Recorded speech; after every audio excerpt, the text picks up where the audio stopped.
The study of social class in Australia has formed many cultural and definitional tensions for the wider community, particularly for Indigenous Australians. By studying the current gaps in existing literature, it is suggested that social mobility has been of huge restrictions for Indigenous peoples in their daily lives. First of all, definitional debates between whether social class is of economic or cultural based suggest the complication to view social class objectively. As a result, there has been emerging studies to show Indigenous Australians' position in the class system. With three fundamental classes, upper class, middle class, and working class, Indigenous Australians have been labelled the underclass, experiencing fourth world conditions and its effects.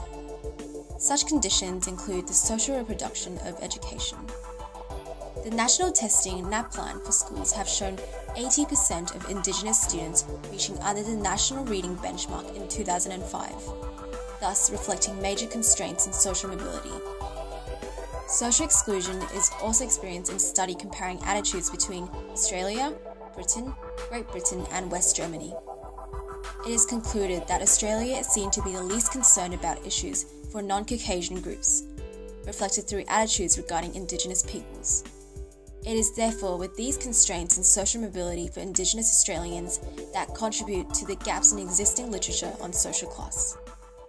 Taking into account these core limitations in existing social class literature, the primary question that our proposal aims to answer is: what are the key restrictions to social mobility for Indigenous Australians between classes?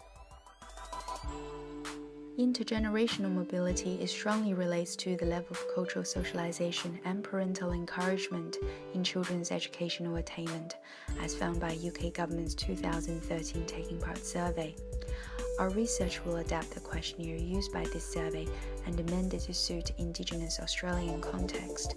It looks at three areas: the frequency of cultural socialization for respondents while growing up, the degree of parental encouragement respondents received for partaking in cultural activities outside of school, and respondents' perceived or actual constraints to undertake these activities.